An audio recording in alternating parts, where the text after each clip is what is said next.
loogu talagalay furitaanka sanad dugsiyeedka cusub ee dugsiga Himilo ee magaalada Burco isla markaana shahaadooyin lagu guddoonsiinayay ardaydii kaalmaha sare ka gashay dugsigaasi oo ay ka soo qayb galeen madaxda waxbarashada xildhibaano salaadiin iyo marti sharaf badan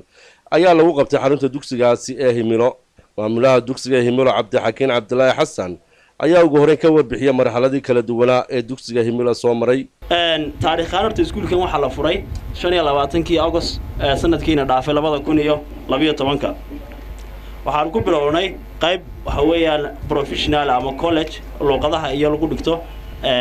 iyo computerka ama IT-ga markii labaad waxaan ku ridnay qaybta secondary-ga oo iyaduna waxa weeye hadda ardayda nimka maanta in hor fadhida ee maanta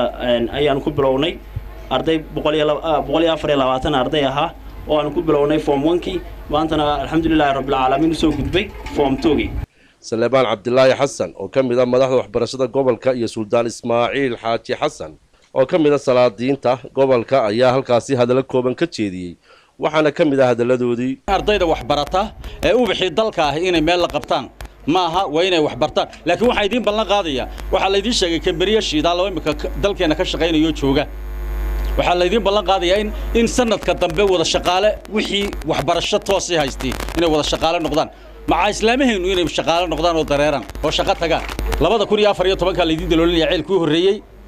waxa idin sheegaya in Hindi miidhan iyo Pakistan iyo Asia la inoo keeno leeyahay hadaba kaayooyinka noo haya oo nooga shaqeeya inaguna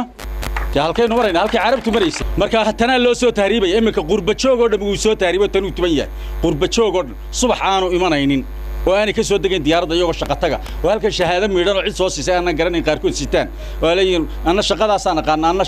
aqaan aanay lahayn ma jigo qurba joogii waa soo tahriibay imika dugsigan Himilo insha Allah taala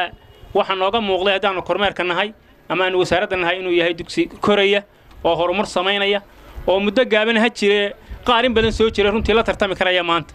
xafladan oo ahayd si weyn loo soo agaasimay ayaa waxa ka hadlay xildhibaan Siciid Raage iyo mas'uuliin kala duwan kuwaas oo dhammaantood amaanay heerka wacan ee uu marayo dugsiga Himilo waxaana gabagabadii xafladaasi shahaadooyin lagu guddoonsiiyay ardaydii kaalmaha hore ka gashay imtixaankii sanad dugsiyeedkii tagay